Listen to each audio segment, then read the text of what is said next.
Patología cutánea es un tema extensísimo. De hecho, existe una subespecialidad dentro de la patología. Existen los dermatopatólogos. Si bien los que hacemos patología general vemos todos los días patología cutánea, hay gente que se dedica solo a la patología cutánea, porque es extensísimo todo el campo de la dermopatología y de muchísimas entidades que conocen. Entonces, obviamente, que para ustedes, pero como en los trabajos prácticos nosotros vamos a desarrollar lo que desde el punto de vista de la patología tiene más importancia, que es toda la parte neoplásica fundamentalmente, en la teórica vamos a dar algunos conceptos de lo que tienen que saber ustedes como médicos generales, en principio, y además algunos conceptos de las entidades inflamatorias de la piel, tanto agudas como crónicas, que son de todos los días, patología de todos los días, a las cuales muchas veces nos cuesta llegar al diagnóstico definitivo si no tenemos la clínica de ese paciente, ¿no es cierto? Porque a veces los hallazgos microscópicos son totalmente inespecíficos. Muy bien.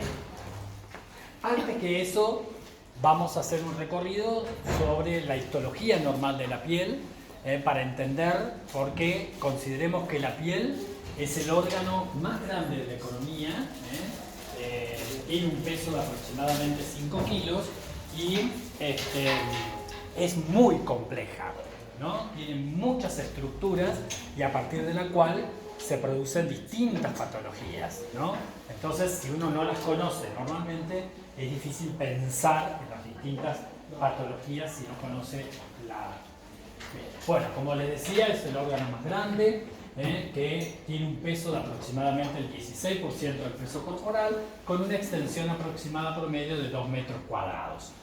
Lo que varía básicamente es su espesor, ¿no es cierto? Si en línea general el espesor cutáneo es más o menos de 1 a 2 milímetros, hay algunas variaciones de acuerdo a la localización. Por ejemplo, la piel más gruesa del cuerpo es a nivel acral, especialmente la piel en la zona de los talones, ¿no es cierto? Que puede llegar a medir hasta 4 milímetros o más, y la piel más finita, ¿no es cierto?, es la de los párpados. Yo acá no estoy considerando semimucosas, porque si tengo que considerar semimucosas, como por ejemplo la piel del glande del pene, ¿no es cierto?, del prepucio, eso es también una piel modificada muy finita, que mide menos de 0,5. Hablando de piel propiamente dicha, la piel más finita es la de los párpados, la piel más gruesa la de la zona acral a nivel del pie. Bueno, y acá empezar a reconocer. Ustedes ya más o menos conocen que la piel, ¿no es cierto?, tiene varias capas, y la capa más importante a tener en cuenta es la epidermis. Capa que tiene, como ven, distintos tipos celulares, una sola capa de células basales, con un citoplasma relativamente amplio y núcleos que están dispuestos así en forma paradita, ¿no es cierto?, en la capa de células basales, y después tiene una serie de capas, que son las que constituyen las células del estrato espinoso, ¿no es cierto?, o escamoso propiamente dicho, que son varias capas de células con citoplasma amplio y con núcleos también vesiculosos, relativamente o moderadamente en cuanto al tamaño moderado, ¿no es cierto? Después tienen en superficie una capa que son 2 a 3 capitas de células, que son las células granulares o de la capa granulosa o de la capa granular, que tienen gránulos de queratohialina. Y por último, entonces, todas esas capas, la capa basal, la capa espinosa y la capa granular, que son las 3 capas nucleadas de la epidermis, constituyen lo que se llama el estrato de Malpighi. Estrato de Malpighi. Entonces, cuando ustedes se encuentren en las descripciones afinamiento, aplanamiento del estrato de Malpighi, corresponde a las capas nucleadas de la epidermis. Porque después, como ven arriba, tienen una capa de células anucleadas, que es la capa córnea. la capa córnea.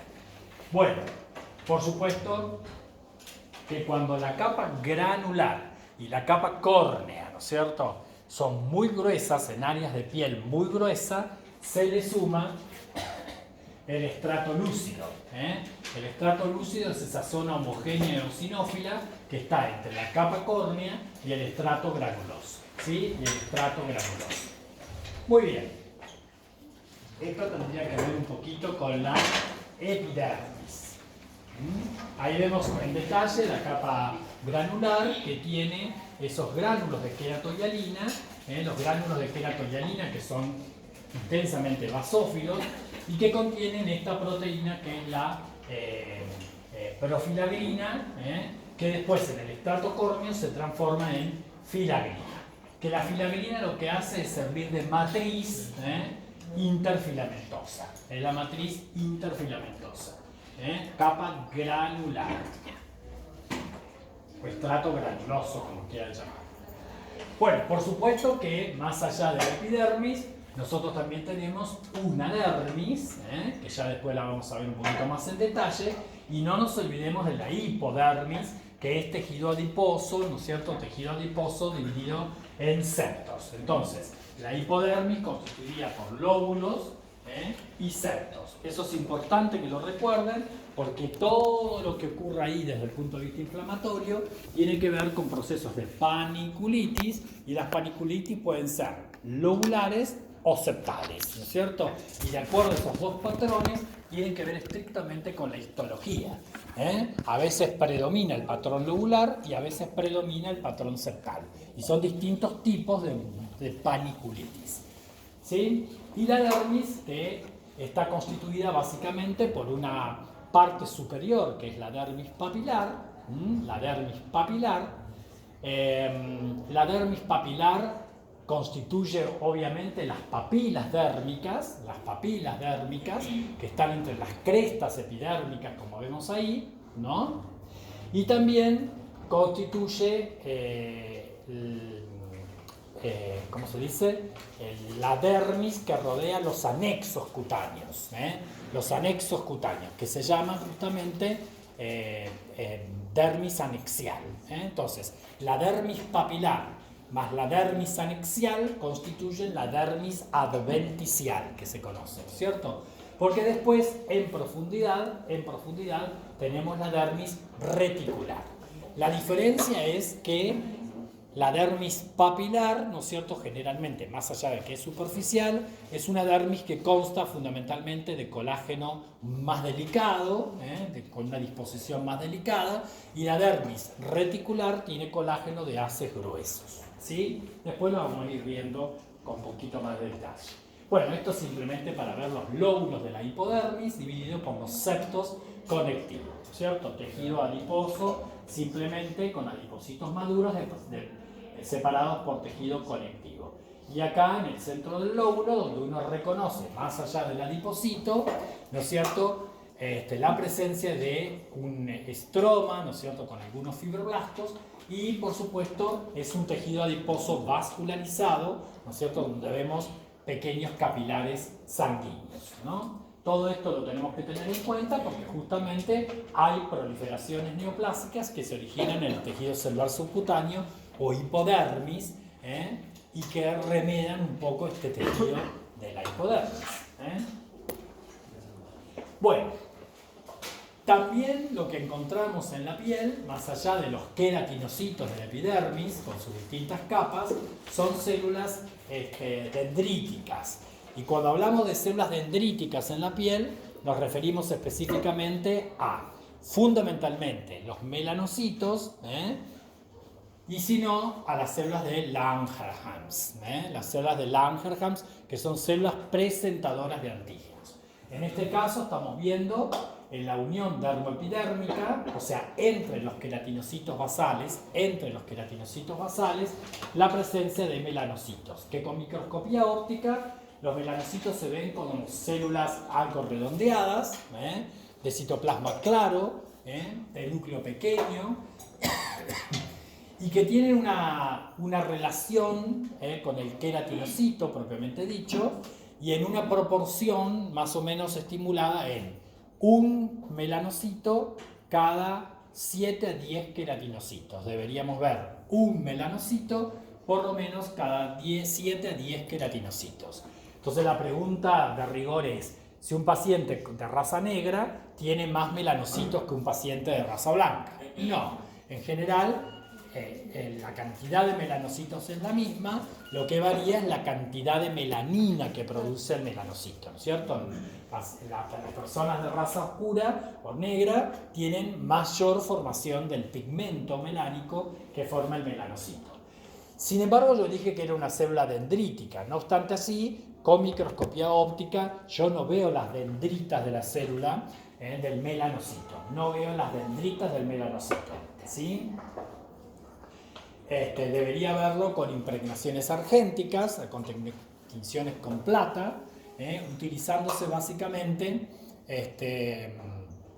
la coloración de Fontana-Masson, básicamente, con plata amoníacal, o el tricrómico de plata para ver las dendritas, ¿sí? Bueno, acá vemos otro campo en donde vemos un poco más de melanocitos, pero fíjense que siempre tiene una distribución basal con esa relación que decíamos recién. Bueno, y esto, si bien es esquemático, es para reconocer que el melanocito, ven como tiene esas dendritas, forma la melanina y a través de los melanófagos esa melanina, ¿no es cierto?, va a parar al citoplasma de los queratinocitos. Generalmente este melanocito se relaciona con una serie de queratinocitos que están tapizados por las dendritas del melanocito. Eso se llama unidad o queratino-melanocítica o melanoqueratinosa, o como quieran. Esa unidad entre el melanocito y varios de los queratinocitos asociados, ¿no es cierto?, forman una unidad, ¿no? Y vemos cómo el pigmento melánico a través de los melanófagos pasa al citoplasma de los queratinocitos. Por eso nosotros solemos ver queratinocitos pigmentados a veces en la piel, ¿sí? Y lo hacen en forma citocrina, ¿no es cierto? La liberación de los melanófagos lo hacen a través de una forma que se llama citocrina. Recordemos que hay formas apocrinas, citocrinas, holocrinas, ¿se acuerdan de la liberación de distintas sustancias a partir de las células? En este caso es citocrina. Bueno, y acá lo vemos en una foto real, ¿no es cierto? Que esto está, el melanocito está teñido con técnicas argénticas y vemos cómo hace esas prolongaciones y en relación con queratinocitos a los cuales le va pasando el pigmento, ¿no es cierto? Le va pasando el pigmento. Entonces, esta es una de las células que se dan más o menos, corresponden más o menos al 3% de las células de la epidermis, los melanocitos. Después tenemos las células de Langerhans, dijimos también, que también se ve con la microscopía óptica como una célula clara, como ven ahí, pero es una célula que está, no es basal, no está entre los queratinocitos basales, sino que es más superficial o en la parte media.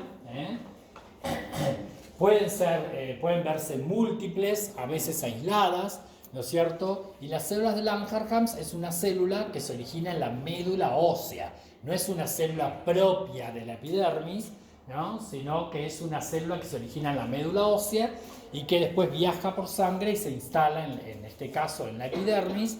Es una célula presentadora de antígenos, células presentadoras de antígenos. Esto tendríamos que verlo también con técnicas de inmunistoquímica. Bueno, esto es una microscopía electrónica de una célula dendrítica que tiene básicamente, o sea, así como el melanocito por estimulación de la luz ultravioleta prolifera y forma más cantidad de pigmento. Recordemos que nosotros cuando nos exponemos al sol en el verano, ¿no es cierto?, no solo tomamos más color, sino que aumenta el número de melanocitos, la producción de melanina, porque la estimulación de la luz ultravioleta genera eso en el melanocito.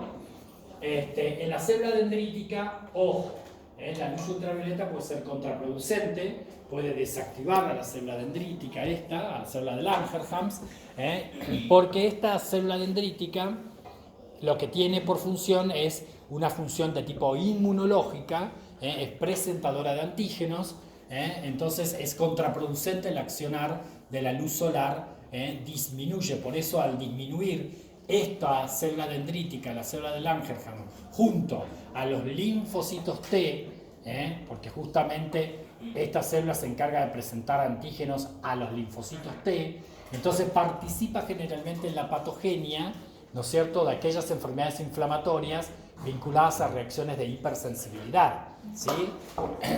Como ya vamos a ver. Entonces, la célula de Langerhans más la célula, el linfocito T, al cual presenta fundamentalmente los antígenos esta célula, más los queratinocitos, constituyen lo que se llama SALT, que es el tejido linfoide asociado a la piel. SALT es el tejido linfoide asociado a la piel. ¿Se acuerdan que alguna vez hemos hablado del MALT, por ejemplo, que es el tejido linfoide asociado a mucosas en el estómago, o del VALT, que es el tejido asociado a las mucosas bronquiales, ¿no es cierto? Bueno, acá se llama SALT, S de skin en inglés, que es piel. Bueno, y acá la vemos marcadas, las células de Langerhans también se pueden inmunomarcar con sales de plata, o si no con técnicas de inmunistoquímica con aminopeptidasas, inmunoperoxidasas, etc. ¿No es cierto? También se pueden marcar con un anticuerpo monoclonal que es el OKT6. El OKT6. Acá para que vean que también son dendríticas y están en el espesor de la epidermis, no en la zona basal. Bueno, acá vemos el conjunto, entonces ahí tienen la oportunidad de ver los queratinocitos pigmentados de la basal, los queratinocitos de los distintos estratos, ¿no es cierto? Allá marca alguna célula de Langerhans en la parte media, y también algunas células, algunos melanocitos en la basal. Y acá está marcando también unas células claras que no son melanocitos, pero que también están ubicadas a nivel basal, que son las células de Merkel. Las células de Merkel se pueden ver con sales de oro, ¿no es cierto? Y como vemos, a la microscopía óptica se parecen mucho. Fíjense cómo vemos un melanocito, cómo vemos una Langerhans y cómo vemos una Merkel. O sea que para exactamente saber si es una Merkel o un melanocito tendríamos que hacer técnicas. Bueno, y la célula de Merkel se asocia justamente a una terminación nerviosa, ahí la vemos entre el estrato basal, que constituye lo que se llama el complejo de Merkel, y que tiene que ver con lo táctil. Bueno, otras estructuras que debemos reconocer en la piel son los folículos pilosos. Ahí vemos un esquema del folículo piloso y allá una foto de una piel, de un corte histológico donde vemos el folículo piloso. Bueno, la estructura del folículo piloso es muy compleja, y todos los tumores epiteliales derivados del folículo piloso son muy complejos. En general nosotros no lo vemos en la cruzada, que son tumores anexiales, que no los vemos, se pegarían un tiro si se ponen a leer todos los tumores anexiales, pero sepan, ¿no es cierto?, que pueden derivar de las glándulas apocrinas, de las glándulas ecrinas, de las glándulas sebáceas, del folículo piloso, todo lo anexial. El folículo piloso se divide en tres porciones básicamente. La porción inferior, que es la que va desde el bulbo piloso, ¿no es cierto?, hasta la inserción del músculo pilorector. Esta es la porción inferior, ¿sí? La porción inferior. La porción media, que va desde la inserción del músculo pilorector hasta donde drena el conducto excretor de las glándulas sebáceas, ¿no? Y para arriba, la parte superior del folículo piloso se llama infundíbulo, y que va desde la desembocadura del conducto excretor de la glándula sebácea hasta el orificio de donde sale el pelo por la epidermis, ¿sí? Esa es la parte superior. Entonces se divide en tres porciones. Y arquitecturalmente tiene múltiples capas, especialmente la parte inferior. La parte inferior, fíjense que tiene una papila dérmica interna, una matriz, ¿no es cierto? Y después tiene una vaina radicular externa, una vaina radicular interna, ¿no? Y a su vez la matriz tiene una médula, una corteza y una cutícula, ¿sí? Que incluso tienen nombres propios, no importa. Y ahí vemos en el corte histológico todas esas capitas, y lo que vemos en el medio es la vaina pilosa propiamente dicha, ¿no? El pelito de la vaina pilosa. Bueno, es importante saber reconocer cada una de estas estructuras que constituyen el folículo, porque de cada una de estas estructuras derivan los distintos tumores anexiales de tipo capilar o folicular, que se llama, ¿no es cierto? Entonces, para estudiar todas las patologías relacionadas al folículo piloso, si yo hago un punch, ese punch tiene que hacerse en forma perpendicular a la piel, ser profundo, porque tengo que ver hasta el bulbo piloso, y a diferencia de otros punch, vamos a ver después, esto se estudia con un corte longitudinal del punch, por un lado, para ver el folículo en su extensión longitudinal, pero después se hace un punch y se lo corta como si fuese un choricito colorado, así, transversalmente, para ver la estructura de los distintos folículos, el número de los distintos folículos, la disposición de los distintos folículos y si está en periodo de catagen, anagen o telogen. Que son los periodos, uno de crecimiento activo, anagen, es de crecimiento activo, ¿no es cierto?, donde el folículo tiene una estructura determinada y ese crecimiento activo del pelo dura más o menos 3 años. Después tiene el telogen, que es el periodo de regresión, que son más o menos 3 semanas, y el catagen, que es el periodo de reposo, podríamos decir, del pelo, que más o menos dura 3 meses. ¿Sí? Sepan que el pelo crece 0,4 milímetros por día. Entonces, nosotros tenemos que ver después cuántos de esos folículos están en anagen, en catagen, en telogen, para estudiar patología vinculada al pelo, porque hay muchas veces que nos mandan a nosotros biopsias para estudiar distintas causas de alopecia, que hay muchas causas de alopecia, o sea, de caída del cabello. Bueno, acá vemos en detalle, ¿no es cierto?, la disposición del músculo pilorector. Sepamos que en la piel nosotros vamos a tener músculo liso. Músculo liso en la piel vamos a encontrar en relación al músculo pilorector, ¿no es cierto?, que va a generar una disposición del pelo en forma vertical, dando ese aspecto de piel de gallina, que era la primera foto del título. Pero también vamos a encontrar músculo liso en la piel, músculo liso, vayan pensando, ¿no es cierto? Si yo tengo músculo liso en la piel, ¿van a haber leiomiomas en la piel? Sí, si hay músculo liso pueden generarse leiomiomas, se llaman piloleiomiomas, o pueden derivar de la capa muscular de los vasos sanguíneos, angioleiomiomas. En la capa muscular de los vasos sanguíneos también hay músculo liso, ¿sí? Pero también hay músculo liso relacionado a la piel, bueno, ya lo vamos a ver después.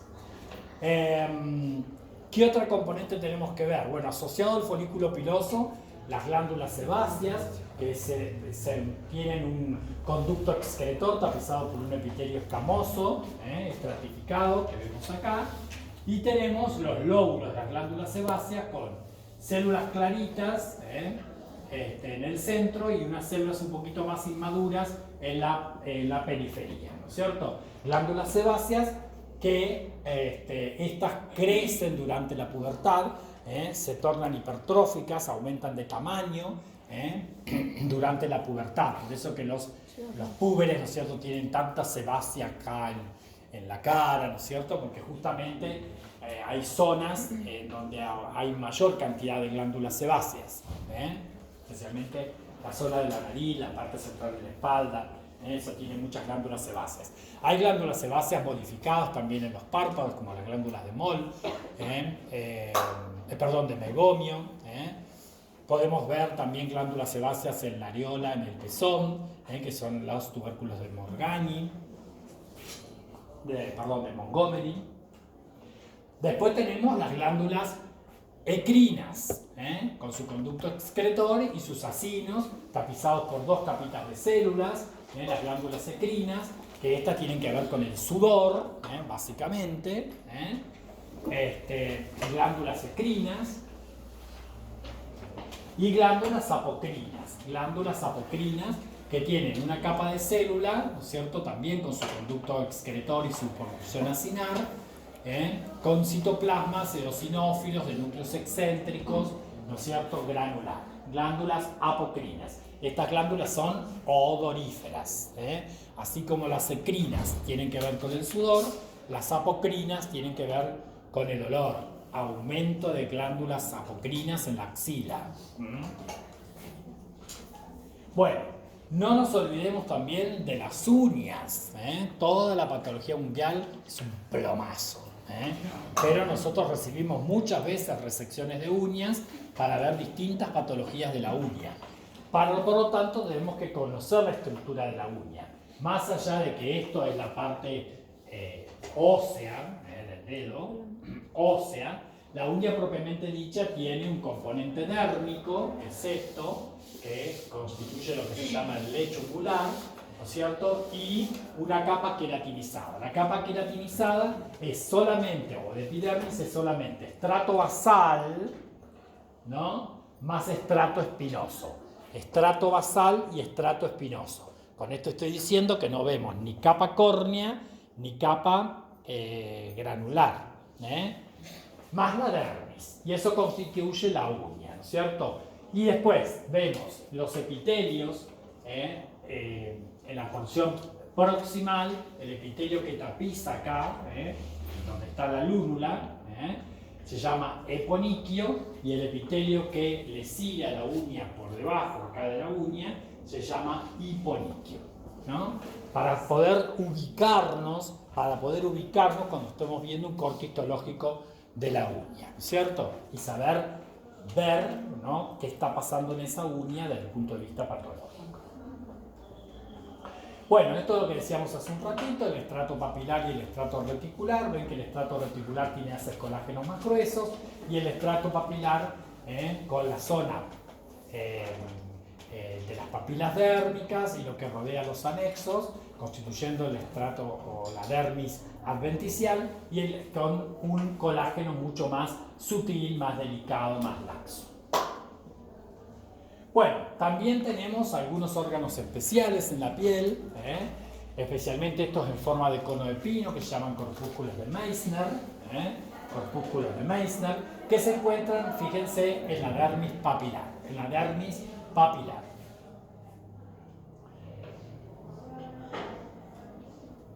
Esto también que tiene que ver con la presión, que son los corpúsculos de Vater-Pacini, que tienen más o menos 30 capas de células así en forma concéntrica, dispuestas en forma concéntrica, los Vater-Pacini, que tienen que ver con la presión. Y algunas cosas raras que, bueno, que no se ven histológicamente con microscopía óptica, sino que tengo que hacer técnicas básicamente especiales para poder ver estos receptores, que son los corpúsculos de Krauss y de Ruffini, cuyas funciones principales tienen que ver con la sensación de frío y de calor respectivamente, ¿cierto? Esto no lo vamos a ver nunca en un corte histológico porque requiero de técnicas especiales para ver esto, ¿no? Sí vamos a ver los corpúsculos de Meissner y sí vamos a ver los corpúsculos de Vater-Pacini. En los pulpejos de los dedos especialmente podemos ver estas estructuras que son cortocircuitos arteriovenosos, la parte arterial, que son los vasitos más gruesos, están tapizados por células endoteliales, son llamados canales de Suquet, y después tiene una parte venosa del reservorio. Y rodeando esos vasitos arteriales y venosos, ¿no es cierto?, en forma de cortocircuito, tenemos células glómicas que se llaman, ¿no? las células glóbicas, rodeadas por tejido fibroso concéntrico. Los globos, estos están principalmente debajo de las uñas o en los pulpejos de los dedos. Bueno, también tenemos que reconocer vasos venosos y arteriolares en la dermis, y vamos a ver linfáticos, que son estos de acá, que solamente los vamos a ver a los linfáticos básicamente o en la hipodermis o en la dermis profunda. Los linfáticos de la dermis superficial, si no están dilatados, ópticamente hablando no los vemos, pero sepan que también hay vasos linfáticos, vasos capilares y vasos venosos y arteriolares, ¿cierto? Bueno, y esta es cómo se dispone la red vascular de la piel. Todo parte de un estrato subcutáneo a nivel hipodérmico, ¿no?, que asciende hacia arriba constituyendo todo un plexo profundo en la dermis reticular y luego forma otro plexo en la dermis papilar. Y después emite, ¿no es cierto?, vasos arteriolares para cada una de las papilas dérmicas. Eso es importante que lo recuerden. Vasos arteriolares para cada una de las papilas dérmicas, rodeando los anexos y rodeando los folículos. Hay 3 plexos anastomosados. Y por supuesto el drenaje venoso es de la superficie hacia la profundidad, ¿cierto? Bien.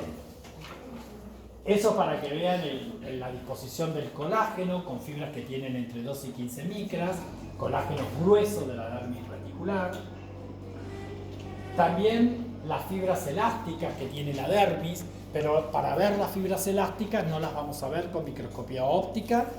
Necesitamos tinciones como un Berhoff, por ejemplo, para hacer una coloración de fibras elásticas y las vamos a ver negras. En este caso, esta es otra coloración, no es un Berhoff, pero es una tinción para las fibras elásticas.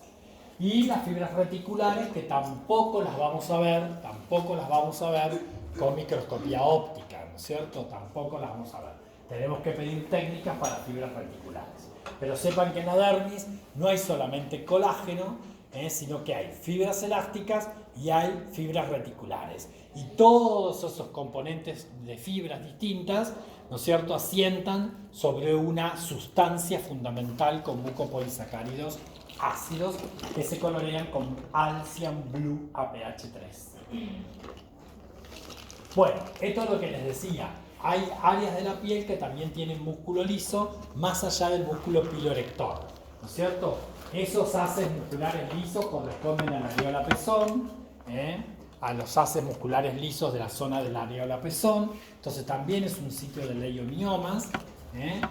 Y estos haces musculares lisos es en un corte de las capas que rodean el testículo, y eso sería el dartos. El dartos es músculo liso, fase de Grush,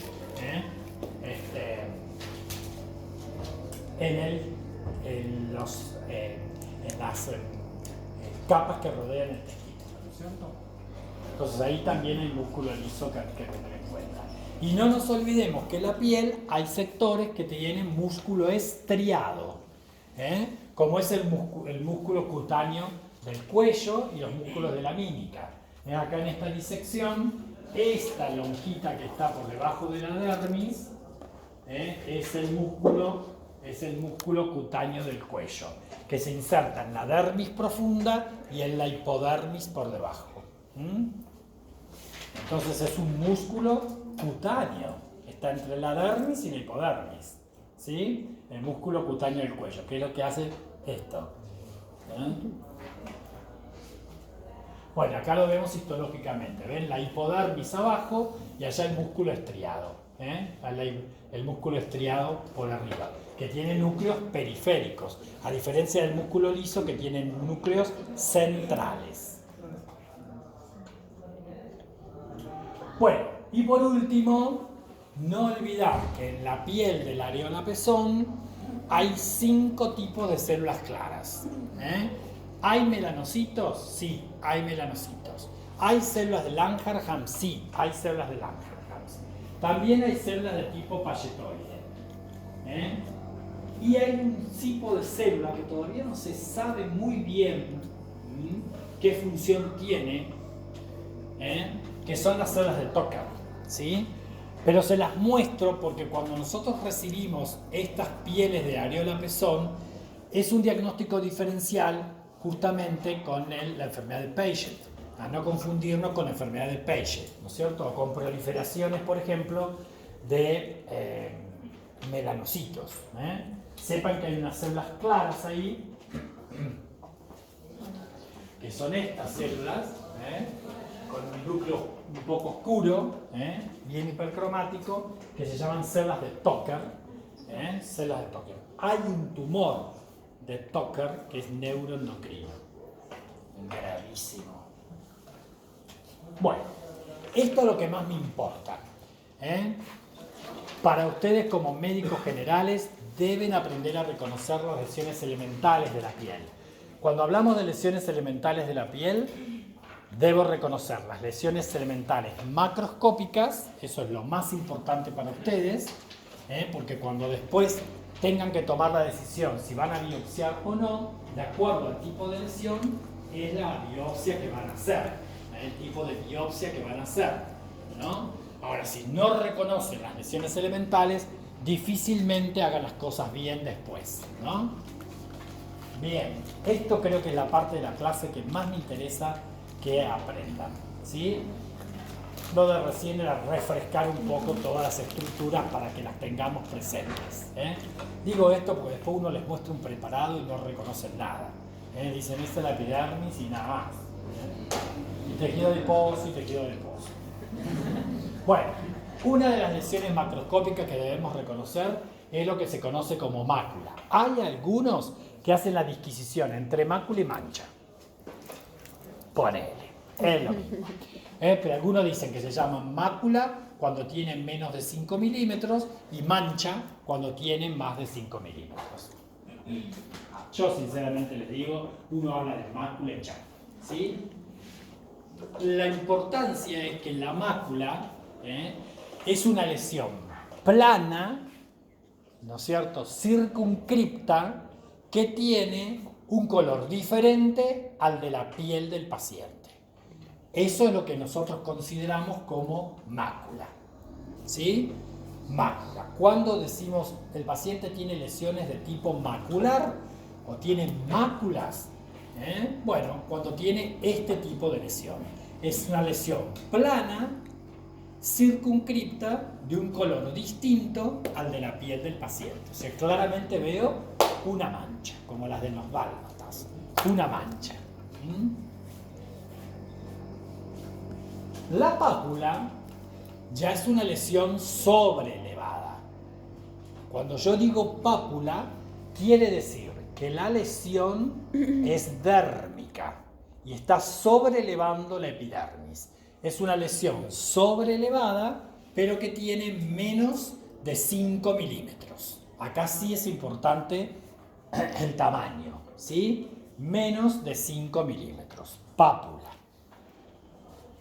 Porque si la lesión es sobreelevada y tiene más de 5 milímetros, se denomina nódulo. Y el nódulo puede ser que la patología sea dérmica o hipodérmica, o dermo-hipodérmica. Antes nosotros decíamos nódulo a toda lesión que proliferaba en la dermis. Hoy sabemos también que se considera nódulo aquellas lesiones que involucran la hipodermis, ¿sí? También. Entonces, la diferencia entre pápula y nódulo es el tamaño. Son lesiones sobreelevadas, ¿no es cierto?, sólidas, pero una tiene menos de 5 milímetros y el nódulo tiene más de 5 milímetros. No se van a olvidar nunca porque siempre hablamos de 5 milímetros, para arriba o para abajo. ¿Sí? Esta es la placa. La placa es una lesión sobreelevada, mayor de 5 milímetros, pero de superficie plana. Es algo que se eleva y es plano, no es cóncavo. Es plano, sobreelevada, plana. Placa se llama eso, que generalmente ya ahí veo que está asociado con otro tipo de lesión macroscópica, que es la escama, ¿no? Sepan que yo se las estoy mostrando de a una para aprender los conceptos, pero muchas veces ustedes van a decir, veo lesiones en tal lugar, tantas lesiones de tipo. Por ejemplo, si yo describo en un niño con lesiones en la cara de tipo pápulo, vesículo, costrosas, le estoy diciendo que tiene una varicela. Se asocian las lesiones macroscópicamente hablando. Una pregunta, ¿por qué podemos decir que es plana si la superficie es... Bueno, acá lo estamos viendo de arriba, ¿no es cierto? Pero es algo que está sobrelevado a la epidermis y planito, con una extensión de más de 5 milímetros. Son zonas amplias, pero sobrelevadas, placa se llama eso. ¿Sí? No es algo sobrelevado cóncavo, sino sobrelevado plano, como una meseta. ¿Sí? Bueno, después están las lesiones sobrelevadas, pero de contenido líquido. ¿Sí? Si tienen menos de 5 milímetros, vesícula. Si tienen más de 5 milímetros, ampolla. O bulla, le dicen algunos. ¿Sí? Es más lindo ampolla. ¿Sí? Vesícula o ampolla. Son lesiones sobrelevadas, sí, pero de contenido líquido. Casi siempre es un contenido seroso. ¿Sí? Ahora, si eso tiene menos de 5 milímetros, una vesícula, y si tiene más de 5 milímetros, una ampolla. Porque esto también es una lesión sobrelevada, ¿no es cierto?, que tiene un contenido. Pero acá el contenido es pus. Es un exudado purulento. Y eso se llama pústula. Lesión sobrelevada con contenido purulento, pústula. ¿Sí? Que generalmente está rodeada de un área eritematosa, ¿ven? Más rojiza que la piel normal. Eritematosa. Esto es muy común también en las reacciones alérgicas, por ejemplo. Las ronchas o llamados abones. Lesiones a veces extensas, transitorias, sobrelevadas, edematosas, muy pruriginosas. Abones o roncha, típico de las reacciones alérgicas. Vieron que dice, ¡ay, se brotó todo! Bueno, y tienen todo eso y que a veces más se rasca, más se brota. O con el calor, más se brota, ¿no es cierto? A veces tiene un pullover y más se brota. Entonces hay que darle frescor a las reacciones estas, ¿no? La escama son excrescencias córneas por queratinización imperfecta. Escama. La escama generalmente está asociada a las placas y a las lesiones de tipo queratinizante, ¿no es cierto? Escamas, que generalmente se sueltan, hacen ese efecto de lámina desplegable que se llama, ¿no es cierto? Entonces, escamas, lo mismo, ¿no es cierto? Generalmente asienta sobre una piel eritematosa. Por eso ustedes van a decir, veo lesiones de tipo eritematoescamosas. ¿Sí? Eritematoescamosas. La liquenificación son áreas, ¿no es cierto?, de piel engrosada, como en mosaico, típico de las lesiones que se producen por roces a repetición, con ese como granulado de la piel, ¿no es cierto?, que se llama liquenificación. ¿Sí? Liquenificación. En zonas de roce, básicamente, aparece esto. Quiste, si bien acá yo no lo veo, este quiste, si yo lo aprieto un poquito, sale sebo. Por ese puntito, sale sebo. Esto es una lesión, ¿no es cierto?, sobrelevada, quística, porque tiene un epitelio de revestimiento con un contenido pastoso que tiene una característica muy particular en este quiste, que cuando uno lo huele, huele a sebo. Muy característica. quística. Si tengo alguna duda, cuando lo corto, huelo ese tipo de... que es asqueroso el olor, ¿no? Es un olor a sebo. Bueno, eso se llama quiste epidérmico, quiste de inclusión epidérmica, también se llama lupia, lo dicen los cirujanos, tiene una lupia, pero bueno, es una lesión quística. ¿Cuándo digo que es quístico? Cuando es sobrelevado, cavitado, tapizado por un epitelio con un contenido, con un contenido. En este caso es un contenido queratínico laminar, quiste de inclusión epidérmica, o llamado quiste sebáceo, dicen muchos, ¿no? Quiste sebáceo. Este es el diagnóstico diferencial más común con el lipoma. Muchos me mandan y dicen lipoma, y yo cuando lo estudio no es un lipoma, es un quiste sebáceo, lupia, quiste llamado también quiste de inclusión epidérmica o quiste epidérmico. Digo porque, por ejemplo, un quiste parecido a este, pero en el cuero cabelludo, por ejemplo, cuando yo lo corto, es un quiste, está relleno de queratina, pero homogénea y casi siempre tiene calcificación. Se llaman quistes pilosos o quistes triquilemales. Y a diferencia del quiste epidérmico, el quiste triquilemal no tiene capa granular. El quiste triquilemal no tiene capa granular. Después tenemos las erosiones. Las erosiones es cuando hay una solución de continuidad muy superficial, en donde se pierde la epidermis, pero en forma superficial. Erosión. Porque si es más allá de la solución de continuidad, ¿no es cierto? Es más allá de la capa basal de la epidermis, eso se llama ulceración, ¿cierto? Ulceración. Las úlceras están más allá de la capa basal, ¿no es cierto? Es una solución de continuidad epidérmica más allá de la capa basal que puede comprometer inclusive la dermis y la hipodermis. Hay úlceras que llegan al hueso. Ulceración. Excoriación es el tipo típico arañazo, ¿no es cierto? Cuando nos caemos de la moto, que nos raspamos todo el miembro. Bueno, esa superficie así rugosa, costrosa, de superficie amplia, eso se llama excoriación.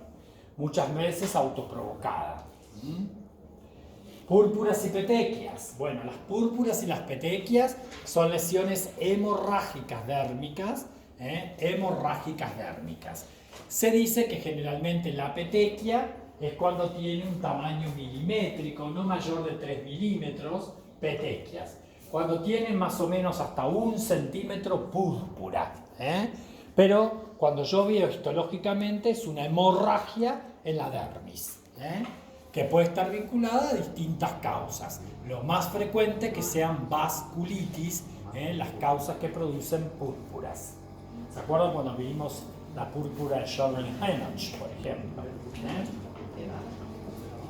Entonces, la petequia y la púrpura es lo mismo, nada más que en diferentes tamaños. La milimétrica, no más de 3 milímetros, si quieren 5, pónganle, para recordar, y cuando tienen hasta 1 centímetro es púrpura.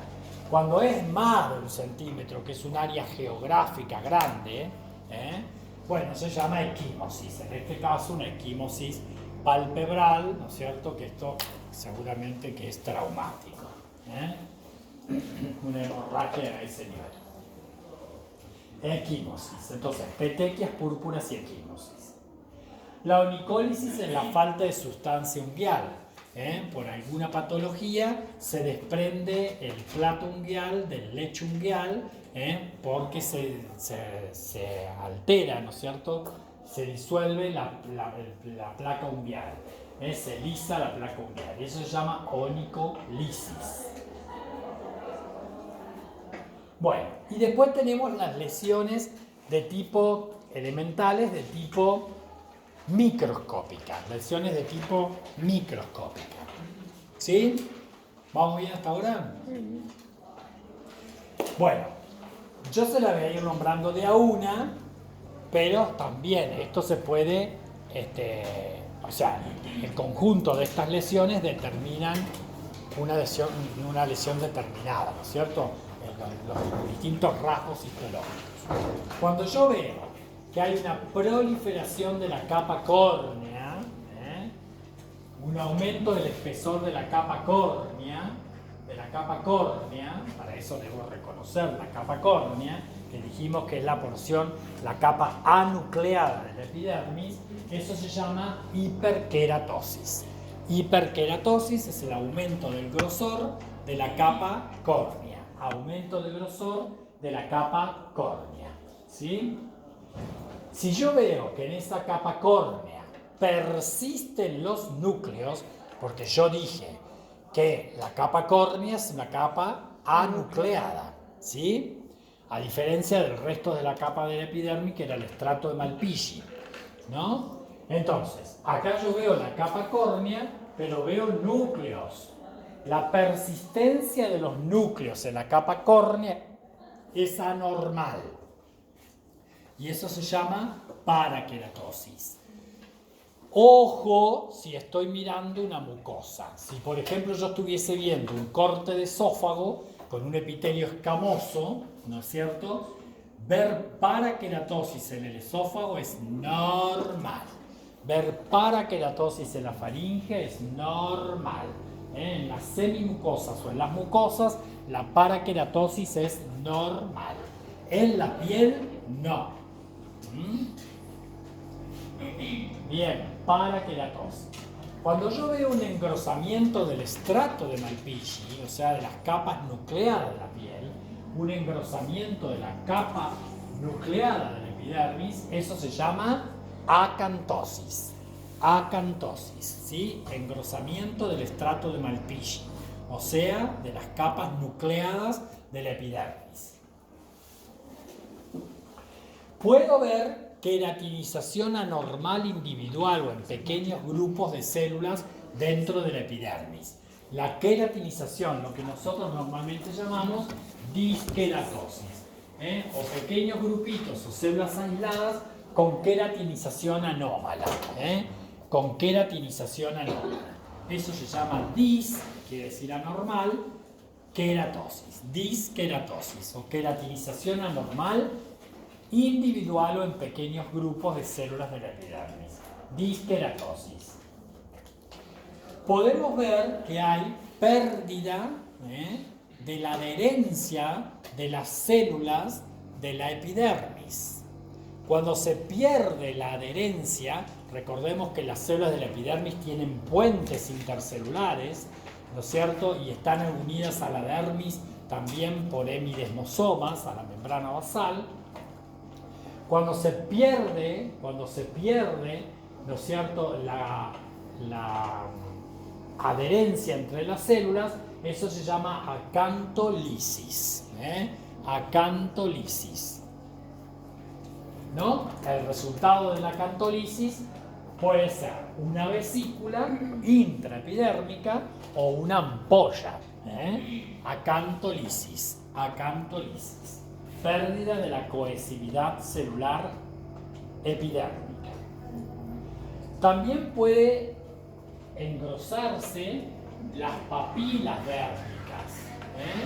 Las papilas dérmicas. Elongarse, ensancharse, ¿no es cierto? Verse más grandes. El ensanchamiento o el aumento de la longitud de las papilas dérmicas. Esto es papila dérmica. Esto es cresta epidérmica. Cuando pasa esto con las papilas dérmicas se llama papilomatosis. Papilomatosis. ¿Sí? Entonces, el agrandamiento o el crecimiento del estrato de Malpighi, acantosis. Pero el engrosamiento de las papilas dérmicas, papilomatosis. Bueno, cuando aumenta el número de melanocitos, ven, todos estos son melanocitos, aumenta el número en forma lineal de melanocitos a nivel basal, eso se llama cambio lentiginoso, o lentiginosis. Ojo con las lentiginosis porque las hay típicas y atípicas. Puede haber un aumento del número de melanocitos atípicos y puede haber aumento del número de melanocitos típicos. Así como puede haber pérdida de melanocitos. Pero en este caso, la hiperplasia o el aumento del número de melanocitos se llama lentiginosis. Macroscópicamente, ¿eso cómo se ve? Y depende de la lesión. Por ejemplo, si yo veo una lesión de bordes a veces levemente irregulares, negra intensa, ponele en la planta del pie. Entonces yo digo, veo una mácula negruzca de bordes levemente irregulares, intensamente pigmentada.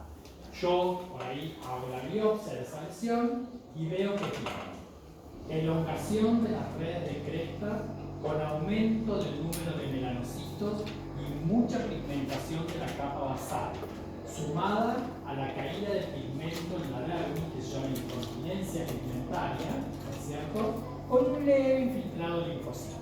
Eso es un lentigo. Lentigo solar, le decimos nosotros, o lentigo actínico. Porque el nombre original de ese lentigo es lentigo senil. Pero las mujeres se enojan cuando uno le pone lentigo senil. Es el lentigo actínico, el lentigo solar, ¿no es cierto? Bueno, si yo viese un aumento del número, pero por ejemplo, con atipía, y solamente veo aumento del número de melanocitos, pero melanocitos grandes, atípicos, bueno, puede ser un lentigo maligno de Hutchinson, la peca melanótica de Hutchinson. Eso es un melanoma in situ, eso es otra cosa. Entonces, ¿puede haber un aumento del número de melanocitos? Sí, pero ¿es típico o atípico? Y eso se expresa en distintos tipos de lesiones.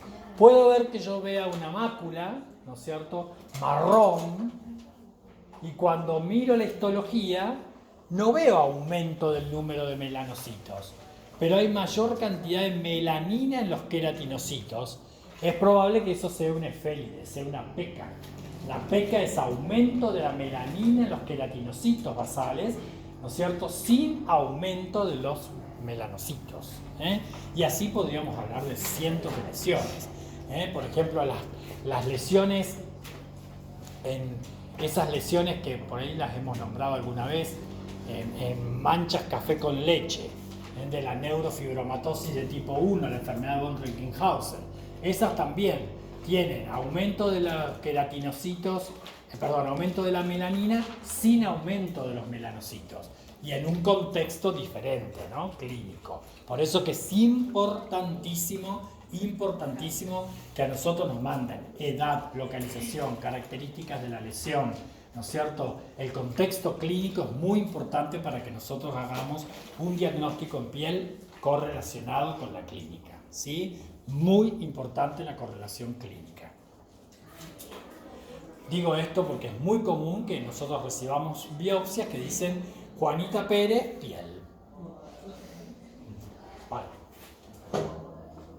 Bueno, otro hallazgo histológico interesante es cuando yo veo edema entre los queratinocitos. Edema, que puede terminar siendo pequeñas vesículas o ampollas espongióticas. O sea, por acumulación de líquido entre las células de la epidermis. Eso se llama espongiosis. Espongiosis es el aumento de edema, es edema entre los queratinocitos. Espongiosis.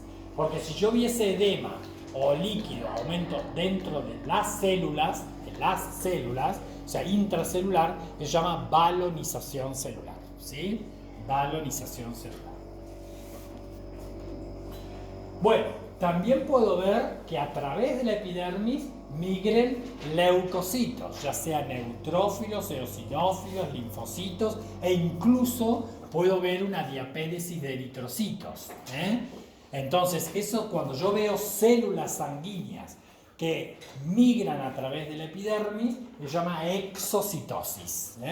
Y yo debo aclarar, veo exocitosis neutrofílica, exocitosis eosinofílica, etc. ¿Sí? Bueno, acá lo que veo es la muerte por apoptosis de algunas células, de algunos queratinocitos, que ya después vamos a ver tienen un nombre, pero cuando yo veo apoptosis de los queratinocitos, eso se llama anoikis, anoikis en la piel. Bueno, y ya que estamos en esta foto, tendría que hacerle acá agregarle, veo vacuolización de la capa basal. Vacuolización de la capa basal. A veces la vacuolización de la capa basal, que se llama degeneración vacuolar de la capa basal, puede ser de los queratinocitos basales, o puede ser de la membrana basal. La membrana basal que también puede sufrir degeneración vacuolar. No confundir la membrana basal del epitelio, que es Paz positiva, con la zona basal del epitelio. La membrana basal mide 35 nanómetros, ¿no? Nanómetros. La zona basal mide 0,5 a 1 micra. La zona basal. Bueno, puede haber un aumento del grosor de la capa granular. Aumento del grosor de la capa granular o granulosa. Se llama hipergranulosis. Hipergranulosis. Lesiones viejas por roce, etc. Y puedo ver acción citopática viral, como aparecen en las verrugas, con esas células que tienen núcleos atípicos, típicas de